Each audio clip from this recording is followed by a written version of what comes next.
adalah salah satu karya sastra Jawa lampau yang ditulis oleh seorang penguasa sekaligus pujangga Jawa terkemuka. Beliau adalah Sri Susuhunan Pakubuwono keempat yang memiliki nama asli Raden Mas Subatyo. Raden Mas Subatyo merupakan putra Sri Susuhunan Pakubuwono ketiga dan menjadi raja di Kasunanan Surakarta sejak tahun 1788 hingga 1820. Sebagai raja, beliau dikenal sangat cakap, bercita-cita tinggi, berani, dan sangat tertarik dengan spiritualitas Jawa. Selain itu, beliau juga dikenal sebagai raja berwajah tampan. Karenanya, beliau sering dipanggil Sunan Bagus. Karena bercita-cita tinggi untuk membebaskan Surakarta dari bayang-bayang kolonial, Sunan Pakubuwono keempat berjuang menghadapi VOC. Pengepungan yang dilakukan oleh pasukan gabungan VOC terhadap beliau pada bulan November 1790 dikenal dengan nama Pakepung. Karena terus terdesak oleh pasukan musuh dan tidak ingin terlalu besar mengorbankan rakyatnya, Sunan Pakubuwono keempat pada akhirnya menyerahkan diri. VOC menerima penyerahan itu dengan syarat beliau harus bersedia menyerahkan sejumlah tokoh untuk menjalani hukum buang. Atas persyaratan yang diajukan itu, beliau terpaksa melakukannya. Pada tahun 1800, pemerintah Belanda membubarkan VOC dan menggantikannya dengan pemerintah Hindia Belanda di bawah kepemimpinan Herman Dendels. 11 tahun kemudian, atau tepatnya tahun 1811, Inggris menggantikan kekuasaan Belanda dengan penugasan Thomas Raffles. Di masa inilah, Pakubuwono keempat bekerja sama dengan kaum Spoi dari India yang semula datang ke Jawa dan dibawa oleh Inggris untuk melawan Inggris yang telah menguasai Yogyakarta. Namun usahanya gagal di tahun 1815. 70 tokoh Spoi ditangkap, 17 diantaranya dihukum mati, sementara sisanya dikembalikan ke India. Tekadnya untuk membebaskan Jawa dari imperialisme tidak pernah pudar, bahkan hingga beliau mangkat pada tanggal 2 Oktober 1820.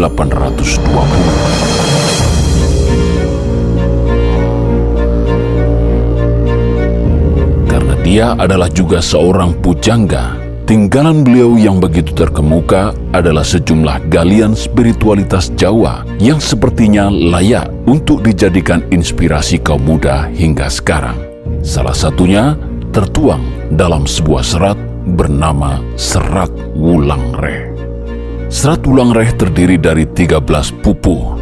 Pupuh pertama adalah Dandangkulo yang terdiri dari 8 poto.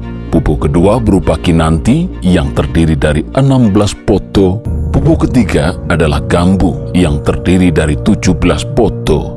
Pupuh keempat berupa Pangkur yang terdiri dari 17 poto. Pupuh kelima adalah Mas Kumambang yang terdiri dari 34 poto. Pupuh keenam adalah Megatruh yang terdiri dari 13 poto. Pupuh ketujuh adalah Turmo yang terdiri dari 12 poto. Pupuh ke-8 adalah Wirangrong yang terdiri dari 27 poto. Pupuh ke-9 adalah Pucung yang terdiri dari 23 poto. Pupuh ke-10 berupa Micil yang terdiri dari 26 poto. Pupuh ke-11 berupa Asmorondono yang terdiri dari 28 poto. Pupuh ke-12 adalah Sinom yang terdiri dari 33 poto. Dan pupuh ke-13 adalah Kiriso yang terdiri dari 25 poto. Sungguh pun Serat Wulangreh merupakan salah satu karya masterpiece dalam sastra Jawa. Namun pupuh kedua dalam Tembang Kinanti menjadi pupuh yang paling tersohor. Ini karena kandungannya sangat tepat untuk dijadikan media pendidikan moral di tiap generasi yang lahir, tumbuh, dan berkembang. Adapun kandungan pupuh Kinanti dalam Serat Wulangreh yang telah diindonesiakan adalah berbunyi demikian.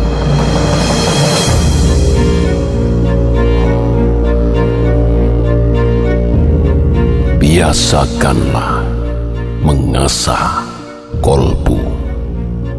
agar pikiranmu tajam menangkap isyarat. Jangan hanya selalu makan dan tidur. Raihlah sikap keperwiraan.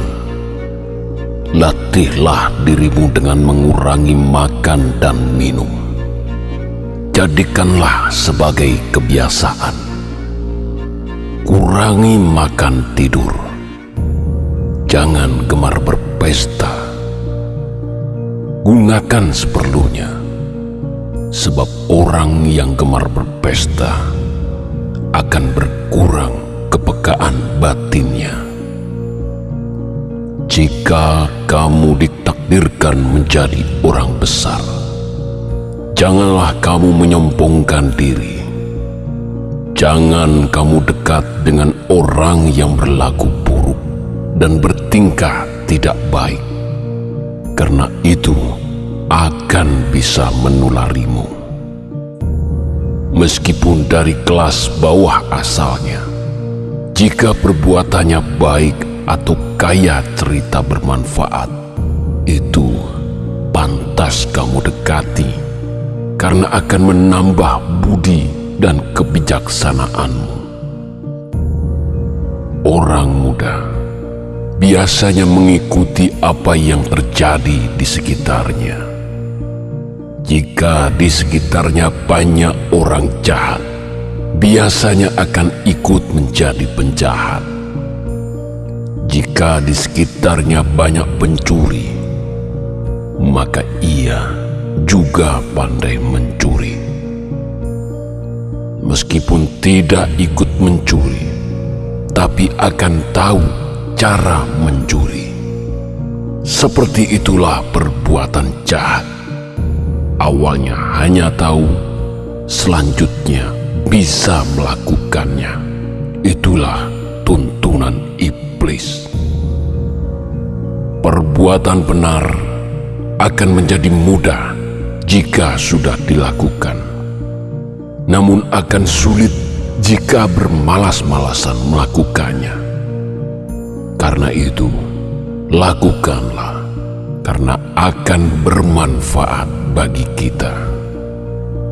Sesungguhnya orang-orang muda di masa sekarang telah menyingkirkan rasa sopan santun dan rendah dirinya, mengobral kesombongan dan tinggi hati, sok-sokan, kementus dan kemaki. Sopo siro sopo ingsun, tidak kenal teman lagi. Kurang ajar dan kecongkaan telah menjadi kebiasaan. Tidak mau mengambil hikmah dari cerita yang baik maupun dari cerita yang jelek. Pada cerita yang sudah terjadi, terdapat perbuatan baik maupun perbuatan buruk. Tindakan yang benar atau tidak benar masuk ke dalam cerita. Karena disebut cerita, maka seluruhnya tetap harus kamu pahami. Orang muda juga harus selalu menjalin dialog, berbicara dengan orang tua. Hasil yang didapat akan beraneka ragam. Ada yang baik, ada pula yang buruk. Ikutilah pesan baik yang dikatakannya. Yang kurang baik jangan diikuti, jangan kamu lakukan. Meski demikian, waspadalah pada tiap orang yang berbicara di masa sekarang. Banyak orang hebat bertutur kata, tapi apa yang dikatakan senantiasa menyimpan maksud tertentu untuk mementingkan diri. Hanya dirinya yang diuntungkan. Kedengkiannya diumbar nyaris tanpa batas. Jangan ada orang yang bisa berbicara tapi hanya membicarakan dirinya sendiri. Tak ingin ada yang menyamainya, merasa pintar sendiri. Itu ulah setan. Tak pantas kamu akrabi, karena hanya akan menularimu. Jadi lebih baik kamu hindari saja. Kepada yang membaca surat ini, resapilah sungguh-sungguh lahir dan batin atas bunyi surat ini. Berbaktilah pada orang tuamu, lahir maupun batin.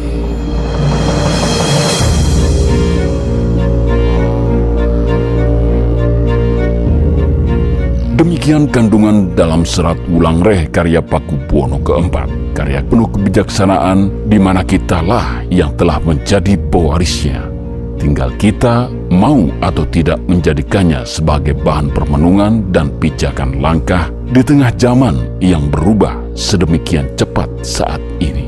Sedikit intermezzo sebelum menutup bahasan kali ini bagi para pandemen yang belum tahu. Jagat Mandala memiliki beberapa channel turunan. Selain channel Jagat Mandala yang secara umum bersifat wacana, kami juga memiliki channel lain yang bernama Jagat Mandala Pictures, di mana kami menampilkan sejumlah kisah kearifan lokal dan lakon-lakon rakyat Jawa dalam gaya tuturan cerita, baik berupa mitos, legenda, bahkan juga tafsir alternatif dari bahasan yang telah ditampilkan di channel Jagat Mandala ini. Di samping itu, ada pula channel Jagat Wayang yang juga menampilkan sekilas profil maupun lakon-lakon wayang populer dengan masih tetap menggunakan gaya tuturan cerita atau narasi. Ada pula channel Kironi Sodewo yang membahas secara khusus sejarah Pangeran Diponegoro. Demikian intermezzo dari kami, sukses terus untuk Anda sekalian.